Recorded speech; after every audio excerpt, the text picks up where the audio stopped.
ਵਾਹਿਗੁਰੂ ਜੀ ਕਾ ਖਾਲਸਾ ਸ੍ਰੀ ਵਾਹਿਗੁਰੂ ਜੀ ਕੀ ਫਤਿਹ।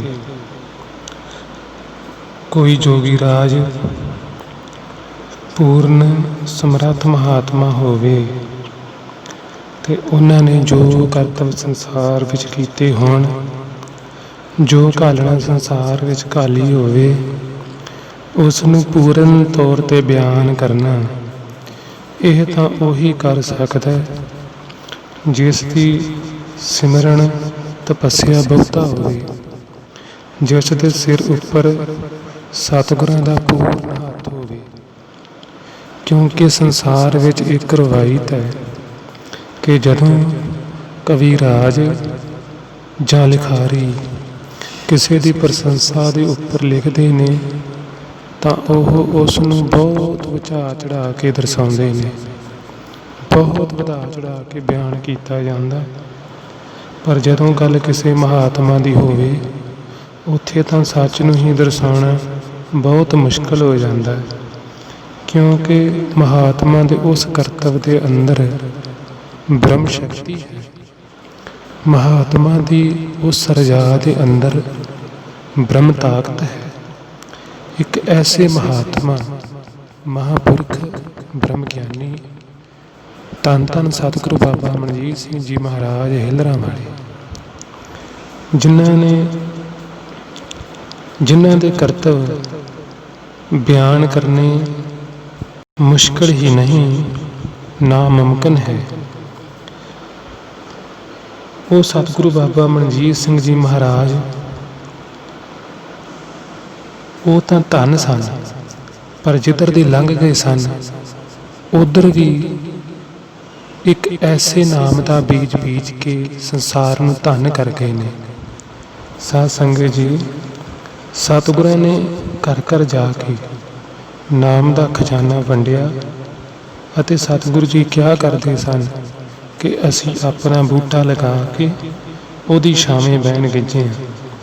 ਸਾਧ ਸੰਗਤ ਜੀ, ਸਤਿਗੁਰੂ ਬਾਬਾ ਮਨਜੀਤ ਸਿੰਘ ਜੀ ਮਹਾਰਾਜ ਜਿੱਧਰ ਦੀ ਲੰਘ ਗਏ ਸੀ, ਅੱਜ ਵੀ ਉੱਥੇ ਨਾਮ ਦੀ ਖੁਸ਼ਬੂ ਮਹਿਕਾ ਮਾਰਦੀ ਹੈ। ਅੱਜ ਵੀ ਉੱਥੇ ਨਾਮ ਦੇ ਸਿਮਰਨ ਦੇ ਫੁੱਲ ਖਿਲਦੇ ਨੇ। ਉਹਨਾਂ ਦੇ ਪਿਆਰੇ ਗੁਰਸਿੱਖਾਂ ਵਿੱਚੋਂ ਇੱਕ ਸਿੱਖ, ਜਿਸ ਦੀ ਧਰਮ ਪਤਨੀ ਨੂੰ ਸ਼ੂਗਰ ਸੀ, ਸ਼ੂਗਰ ਕੰਟਰੋਲ ਤੋਂ ਬਾਹਰ ਹੋ ਗਈ ਤੇ ਡਾਕਟਰ ਜਵਾਬ ਦੇ ਗਏ ਤੇ ਕਹਿਣ ਲੱਗੇ ਕਿ ਹੁਣ ਤੇ ਸੇਵਾ ਹੀ ਹੈ, ਕਰ ਲਓ 2-4 ਦਿਨ। ਪਰ ਸਾਧ ਸੰਗਤ ਜੀ, ਸਤਿਗੁਰੂ ਬਿਆਨ ਕਰਦੇ ਨੇ, ਜਿਸ ਕੋ ਰੱਖੇ ਸਾਈਆਂ ਮਾਰ ਸਕੇ ਨਾ ਕੋਈ, ਵਾੜ ਵਿੰਗਾ ਨਾ ਹੋਵਸੀ ਭਾਵੇਂ ਸਾਰਾ ਜੱਗ ਵੈਰੀ ਹੋਵੇ। ਦੂਜਾ ਹਿੱਸਾ ਇਹ ਆ ਕਿ ਪ੍ਰਭ ਭਾਵੇ ਬਿਨ ਸਾਂਸ ਤੇ ਰਾਖੇ। ਇੱਥੋਂ ਤੱਕ ਵੀ ਕਿਹਾ ਜਾਂਦਾ ਕਿ ਪ੍ਰਭ ਭਾਵੇ ਤਾਂ ਪਾਥਰ ਤਰਾਵੇ। ਇੱਕ ਛੋਟਾ ਜਿਹਾ ਪੱਥਰ ਤੁਸੀਂ ਪਾਣੀ ਦੇ ਵਿੱਚ ਸੁੱਟ ਦਿਓ, ਉਹ ਡੁੱਬ ਜਾਏਗਾ, ਪਰ ਜਦੋਂ ਸਤਿਗੁਰੂ ਦੀ ਰਜਾ ਹੋ ਜਾਂਦੀ ਹੈ, ਫਿਰ ਵੱਡੇ ਤੋਂ ਵੱਡਾ ਪੱਥਰ ਵੀ ਥੋੜ੍ਹੇ ਜਿਹੇ ਪਾਣੀ ਦੇ ਅੰਦਰ ਤਰਦਾ ਨਜ਼ਰ ਆਉਂਦਾ।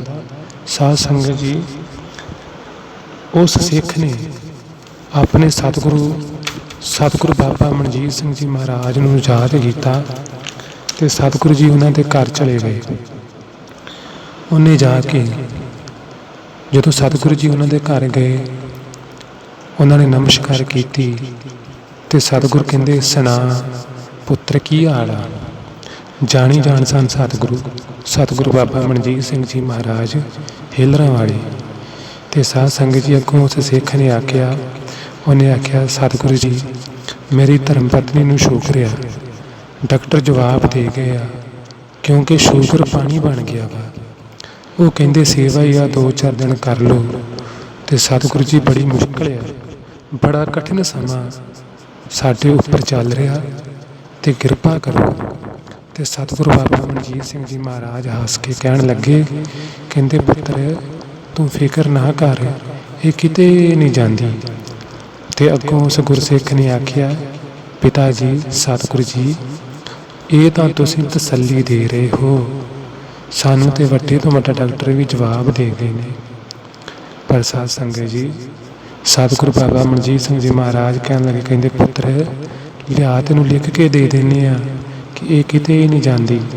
ਉਸ ਵਕਤ ਇੱਕ ਪੈਨ ਤੇ ਇੱਕ ਕਾਪੀ ਉਸ ਗੁਰਸਿੱਖ ਨੇ ਬੜੇ ਪਿਆਰ ਸਹਿਤ ਸਤਿਗੁਰੂ ਬਾਬਾ ਮਨਜੀਤ ਸਿੰਘ ਜੀ ਮਹਾਰਾਜ ਨੂੰ ਦਿੱਤਾ।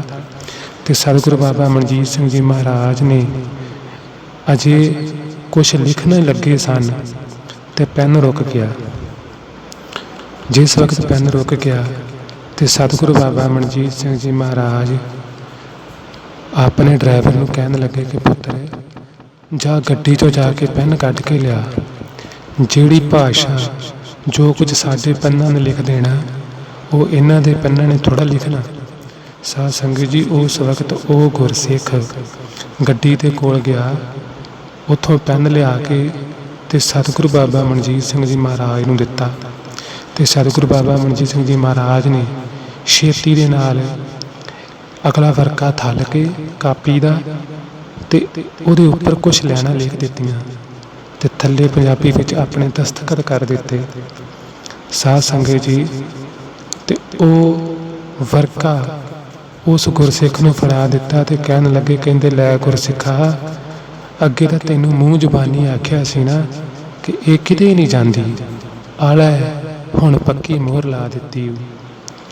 ਤੇ ਉਸ ਗੁਰਸਿੱਖ ਨੇ ਜਦੋਂ ਉਸ ਵਰਕੇ ਵੱਲ ਵੇਖਿਆ ਤੇ ਉਹਦੇ ਉੱਪਰ ਕੁਝ ਅੱਖਰ ਸਨ, ਥੱਲੇ ਪੰਜਾਬੀ ਦੇ ਵਿੱਚ ਦਸਤਖਤ ਕੀਤੇ ਸਨ। ਤੇ ਸਤਿਗੁਰੂ ਬਾਬਾ ਮਨਜੀਤ ਸਿੰਘ ਜੀ ਮਹਾਰਾਜ ਕਹਿਣ ਲੱਗੇ, ਕਹਿੰਦੇ ਪੁੱਤਰਾ ਇਹਨੂੰ ਸਾਂਭ ਕੇ ਰੱਖ ਲਾ। ਅੱਗੋਂ ਉਸ ਗੁਰਸਿੱਖ ਨੇ ਆਖਿਆ, ਮਹਾਰਾਜ ਜੀ ਇਹ ਤੁਸੀਂ ਕੀ ਲਿਖਿਆ ਹੈ? ਤੇ ਸਤਿਗੁਰੂ ਜੀ ਕਹਿਣ ਲੱਗੇ, ਕਹਿੰਦੇ ਪੁੱਤਰ ਤੂੰ ਇਹਨੂੰ ਸਾਂਭ ਕੇ ਰੱਖ ਲਾ, ਇੱਕ ਸਮਾਂ ਆਏਗਾ ਤੈਨੂੰ ਆਪੇ ਪਤਾ ਲੱਗ ਜਾਊਗਾ। ਸਾਧ ਸੰਗਤ ਜੀ, ਉਸ ਵਕਤ ਉਸ ਗੁਰਸਿੱਖ ਨੇ ਉਹਨਾਂ ਵਰਕਿਆਂ ਨੂੰ ਸਾਂਭ ਕੇ ਰੱਖ ਲਿਆ। ਸਮਾਂ ਬੀਤਦਾ ਗਿਆ, ਬਿਨਾਂ ਦਵਾਈ ਤੋਂ, ਬਿਨਾਂ ਡਾਕਟਰੀ ਇਲਾਜ ਤੋਂ ਉਹਨਾਂ ਦੀ ਧਰਮ ਪਤਨੀ ਬਿਲਕੁਲ ਤੰਦਰੁਸਤ ਹੋ ਗਈ।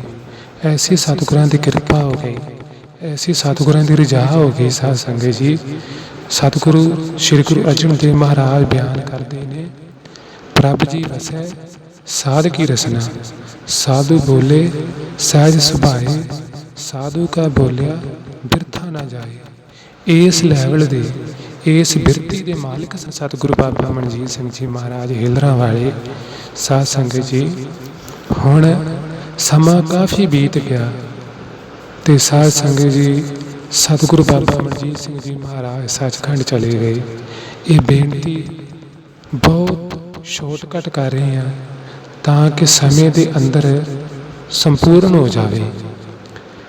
ਤੇ ਸਾਧ ਸੰਗਤ ਜੀ, ਅੱਜ ਜਿਹੜੇ ਤੁਸੀਂ ਦਰਸ਼ਨ ਕਰ ਰਹੇ ਹੋ ਵੀਡੀਓ ਦੇ ਉੱਪਰ, ਆ ਪਹਿਲਾ ਪੰਨਾ ਉਹ ਵਾ ਲਾਈਨਾਂ ਵਾਲਾ ਜਿਹਦੇ ਉੱਪਰ ਪੈਨ ਰੁਕ ਗਿਆ ਸੀ, ਤੇ ਦੂਜਾ ਪੰਨਾ ਉਹ ਵਾ ਜਿਹਦੇ ਉੱਪਰ ਜਿਹੜਾ ਪ੍ਰੋਪਰ ਸਤਿਗੁਰਾਂ ਨੇ ਦਸਤਖਤ ਕਰਕੇ ਗੁਰਸਿੱਖ ਨੂੰ ਦਿੱਤਾ ਸੀ।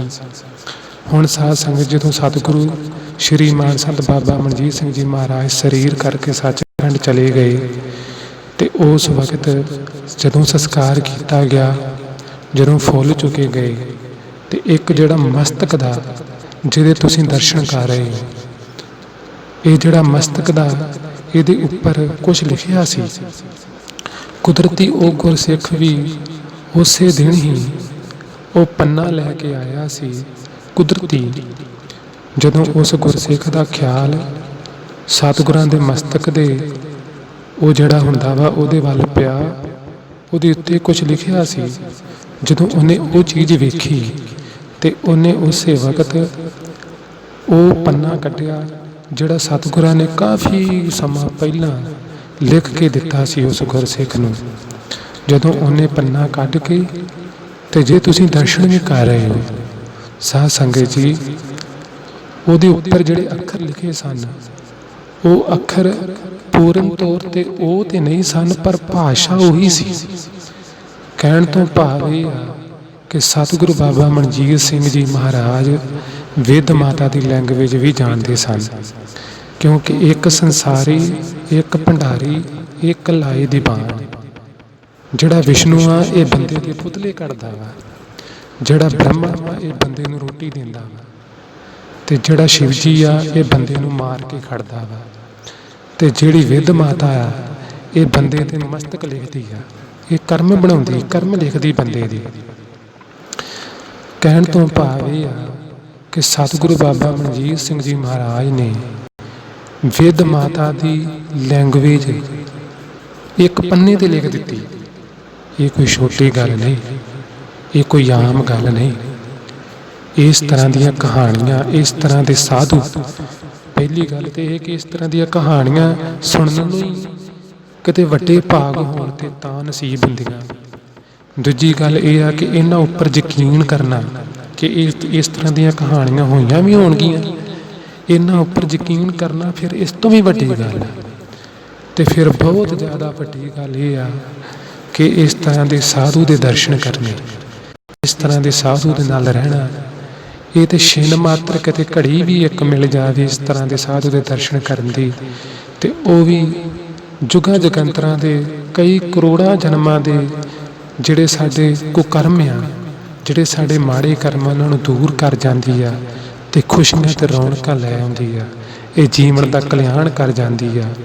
ਸਾਧ ਸੰਗਤ ਜੀ, ਇੱਕ ਕਵੀ ਲਿਖਦਾ ਹੈ, ਬੜੀ ਪੁਰਾਣੀ ਬੜੀ ਪਿਆਰੀ ਕਵਿਤਾ ਹੈ। ਉਹ ਕੀ ਕਹਿੰਦਾ? ਉਹ ਕਹਿੰਦਾ 20ਵੀਂ ਸਦੀ 'ਚ ਹੋਏ ਦੋ ਸੂਰਮੇ ਭਾਰੀ ਜੀ, 20ਵੀਂ ਸਦੀ 'ਚ ਹੋਏ ਦੋ ਸੂਰਮੇ ਭਾਰੀ ਜੀ, ਇੱਕ ਸਤਿਗੁਰੂ ਮਨਜੀਤ ਸਿੰਘ ਜੀ ਹਿਲਰਾਂ ਵਾਲੇ ਤੇ ਇੱਕ ਸਤਿਗੁਰੂ ਜਗਜੀਤ ਸਿੰਘ ਮੁਰਾਰੀ ਜੀ। 20ਵੀਂ ਸਦੀ 'ਚ ਹੋਏ ਦੋ ਸੂਰਮੇ ਭਾਰੀ ਜੀ।